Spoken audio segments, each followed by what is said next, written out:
সম্পদই যেন কাল হলো রেহেনার।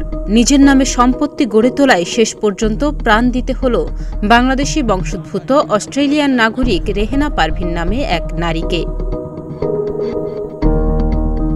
নিখোঁজের ২ মাস পর আশুলিয়া থেকে তার অর্ধগলিত মরদেহ উদ্ধার করেছে পুলিশ। এ ঘটনায় রেহেনার ননদ সহ ২ জনকে গ্রেফতারও করা হয়েছে। তবে অভিযুক্ত নিহতের স্বামী আওলাদ হোসেন নিখোঁজের পর অস্ট্রেলিয়ায় পালিয়ে যায় বলে দাবি পরিবারের।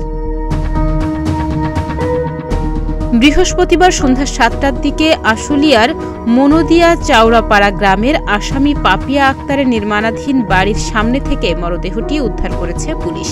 এর আগে ৮ সেপ্টেম্বর রেহেনা পারভীনের মা নবাবগঞ্জ থানায় ৪ জনের নাম উল্লেখ করে একটি মামলা করেন। তবে ৩ জুলাই একটি নিখোঁজ ডায়েরি করে পরিবার। এজাহার থেকে জানা যায় রেহেনা পারভীন ২৯ জুন তার ছেলেকে নিয়ে বাংলাদেশে আসেন। পরের দিন সে তার শ্বশুরবাড়ি চলে যায়। গত ৩ জুলাই বিকেল ৫টার দিকে ফোন করে বলা হয় তাকে মারধর করা হয়েছে। তারপর থেকেই নিখোঁজ হন রেহেনা। পরে ৩ জুলাই নবাবগঞ্জ থানায় একটি সাধারণ ডায়েরি ও ৮ সেপ্টেম্বর ৪ জনের নাম উল্লেখ করে একটি মামলা করে নিহতের পরিবার। তাতে আসামি করা হয় স্বামী আওলাদ হোসেন, তার চাচা আমজাদ হোসেন, ননদ পাপিয়া আক্তার। এছাড়া মাকসুদা নামে আরও একজনকে আসামি করা হয়েছে। নিহতের মা আইরিন আক্তারের অভিযোগ, রেহেনা অস্ট্রেলিয়ার নাগরিকত্ব পায়। আওলাদ এক পর্যায়ে জোর জবরদস্তি করে বিয়ে করে। মেয়ের অস্ট্রেলিয়ায় থাকাকালীন সময়ের সম্পদের জন্য আওলাদের বোন, ভাই সহ পুরো পরিবার কৌশলে হত্যা করেছে তার মেয়েকে।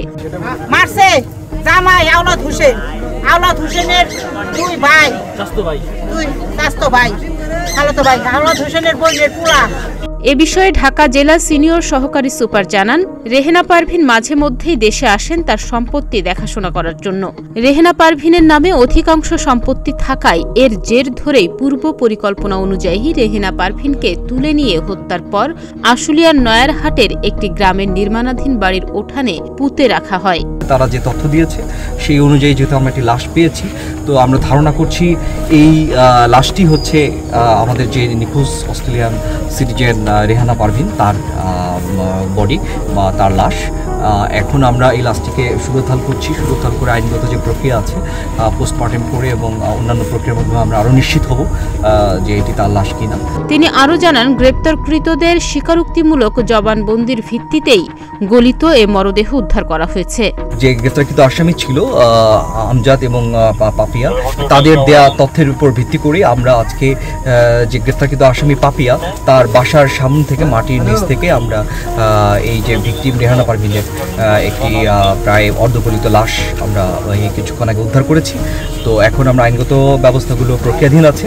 আমরা আশা করব যে আমাদের পুলিশের টিম এই হত্যার সাথে যারা জড়িত আছে, অন্যান্য যারা আসামি আছে, অতি সত্বর আমরা তাদেরকে দ্রুত গ্রেফতার করব এবং আইনে আওতায় নিয়ে আসব। নিহত রেহেনা পারভীন ঢাকার নবাবগঞ্জ থানার পাতিল গ্রামের লেহাজ উদ্দিনের মেয়ে। তিনি স্বামী আওলাদ হোসেন ও 5 ছেলে মেয়ে নিয়ে অস্ট্রেলিয়ায় বসবাস করতেন। ডেস্ক রিপোর্ট, প্রতিদিনের বাংলাদেশ।